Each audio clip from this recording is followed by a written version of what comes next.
55 taneden aldığımız verim şu an sayımız 200'e ulaştı. Daha da artmayı düşünüyorum.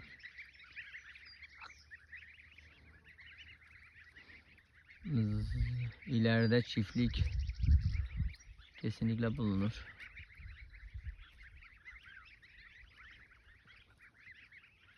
Beğendiğim bir hayvan bu.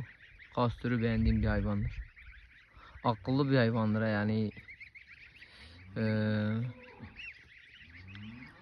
Evden fazla uzaklaşmaz.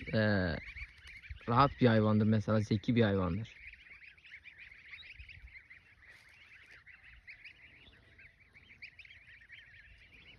En çok da sevdiğim çimen. Yani yem bile yemez, çimen yer. O derece. Yani çimene düşkün bir hayvandır.